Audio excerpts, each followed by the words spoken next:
The Hunter Call of the Wild is a semi-open world hunting game with character progression and a simple economy system that allows you to improve your weapons and attachments the more you play.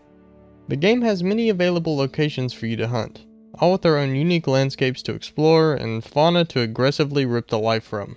A few maps are Medved Taiga, Emerald Coast Australia, Leighton Lakes, and Hirschfelden Hunting Reserve, and those are just the ones that I own, and we'll get into that whole thing later.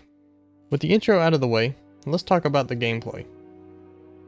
Basically, you start with 2 guns in your inventory and some ammo, and you have a basic questline to complete and landmarks to find in order to gain XP, maybe killing a couple animals along the way if you get lucky. You'll find some need zones while you're exploring, which are basically places certain animals need to go at some point during the day cycle to meet one of 3 basic needs: food, water, and sleep.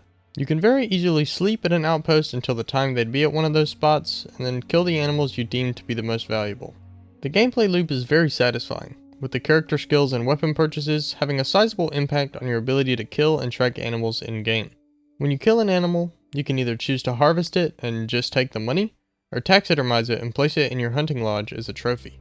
The game also has multiplayer, and although it can be a little janky at times, it does allow you to share the DLC maps, which is a nice detail considering how expensive they all are. And while we're on that topic, let's talk about the DLC and overall price of the game. The game by itself, with no discount, is right at $20 USD.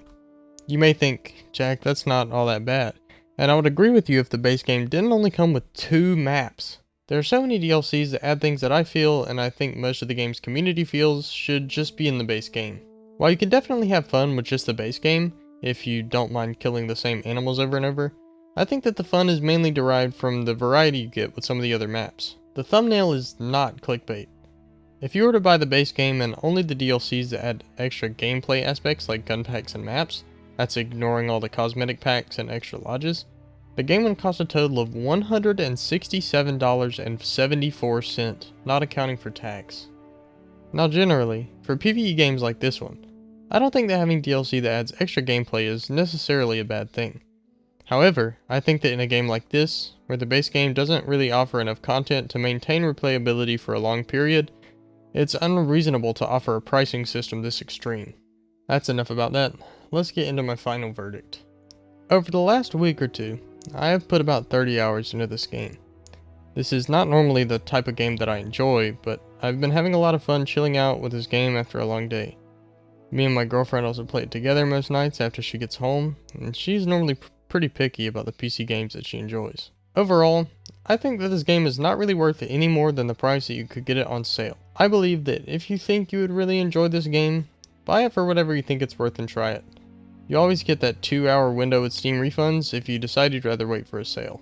The game is also available on consoles, though I can't speak for those versions' playability or stability. I would probably look to console-specific reviews if you're thinking of buying it anywhere but on PC.